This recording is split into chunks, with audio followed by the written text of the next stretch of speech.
My name is Don Pettit. This is Inside ISS. And the water was getting into his eyes and into his comm microphones. He was really kind of on the edge of comfort.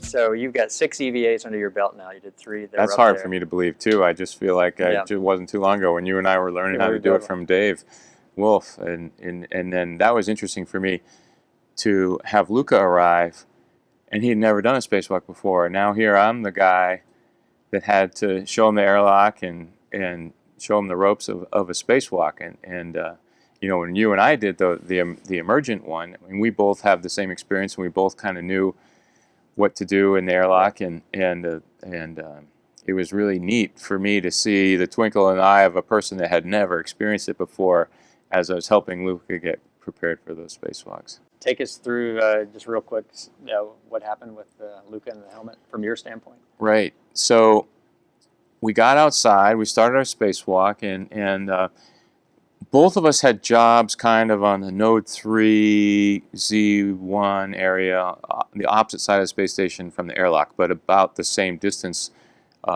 you know, equal distance from the airlock on the other side. You know what I'm talking about? Yeah.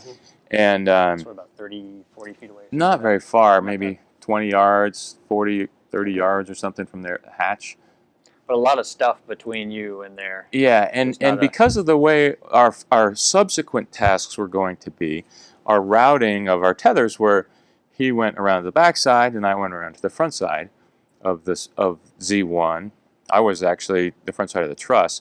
So that's where our tethers were routed. And that deconflict state, so you don't tie your tethers up like two dogs tied to a fence post, and they're all tangled up. Yeah, and there's just a snarl. Exactly. So we had that on purpose to deconflict those tethers, and as he first reported that there was water on the back of his head, my first thought was, oh, it's got to be the drink bag or something like this, and we're all thinking. It's everybody thought it, and then I get closer and kind of look in there, and I see water smushing around, and you guys know what it's really surface tension drives the day with that water, and it's just kind of smushing around on his helmet. And it loves skin. As soon as it touches your skin, it will stick to it. It will stick to it, and funny you should mention that, Don, because I saw the water blob kind of go underneath his comm cap and then touch his eyebrow hair, and then it went whoosh, whoosh right across eyebrow hair. And then it gets in your eyes. And then it was getting in his eyes, and there's no way for it to get out. But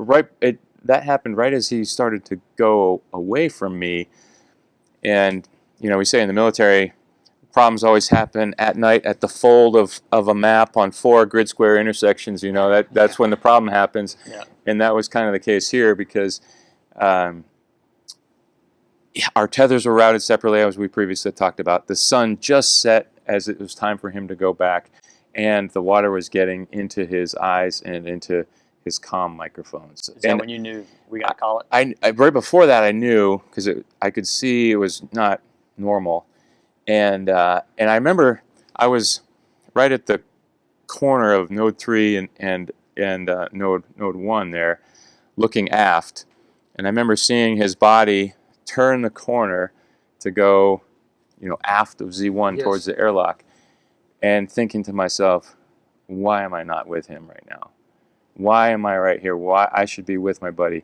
And it's called a terminate, which means you got to safe the site. It was a terminate, safe the site. I had a little bit of stuff to do to put a cable down, and we all knew that it's not that far to the airlock, but just my gut inside me said, that's my dive buddy, and I should be with my dive buddy. Leave a man behind. Yeah, and so it happened quick. I said, all right. I said to myself, I'll just hurry and get to the airlock. I'll get there about the same time he does. Mm-hmm.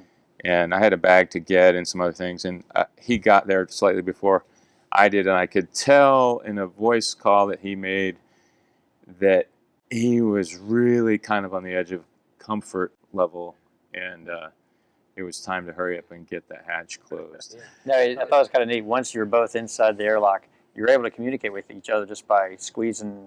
Yeah, I was just kind of squeezing him and making sure he's okay. And I had my eyes.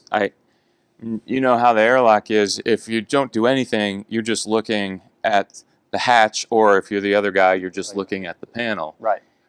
So I kind of wiggled and pushed and bent over so that I could see his face, and I just was looking right at his mouth the whole time, and the water was kind of moving around and doing his, but it was still stuck to his comm cap in his head, and there was still air. Did it There- short out his He shorted out his comm. his comm, So so he can't he was hear. no communication. A tiny bit. You could every now and then maybe hear something, but you couldn't A understand. gurgle. A gurgle, and you really couldn't understand it. So I was just looking at his mouth, making sure that he could breathe, and at one point I got real close to his telling Karen to immediately open the MPEV right now, but the water never got That's to the hatch that equalizes. that equalized the Last pressure. time we did that, we blew some eardrums. But I mean, Yeah.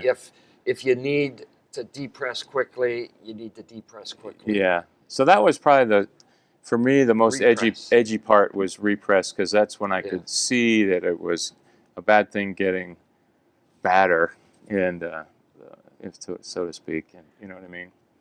Anyways, it all worked out great, and the Russians were right there to help Karen as soon as we opened the hatch and wiped the water off and get Luca safe. So it was perfect. Do you have trouble getting the helmet off? Came right off. It came right off. Came right off. Yeah. Now, do you think opening up the helmet purge valve would have helped on this? And he thought about that. I was thinking about it too, and they've done some testing, I think, on the ground, and it showed that it doesn't really move. It doesn't. And what we did do in some troubleshooting not too long ago, maybe 2-3 weeks ago, once we had water inside the helmet after a troubleshooting day, we opened the valve there in the airlock, just in ambient pressure with the suit in press, and the water wouldn't migrate to the valve. Interesting. It just kind of hung around the face mask. Now, I thought one of the solutions that NASA came up with was really clever. The idea of, well, we need to put something that absorbs water on the back of your head. Hey, let's use a diaper. I thought that's a clever solution to this problem. Yeah, pretty neat. They also came up with the snorkel idea too. Yeah. I was curious, what are they going to use for a snorkel? And it was actually the yellow tube of an expended LCVG. Really? Oh, Yeah, interesting. the airflow return tube, and that you cut it off of an old LCVG, put it kind of in there. At least that's the picture I saw. I don't know if that's what they It's held. amazing how clever the folks on the ground can be when there's a contingency on orbit. You get all these smart people thinking and working, and they can figure out how to make do with the things we have on orbit. Yeah.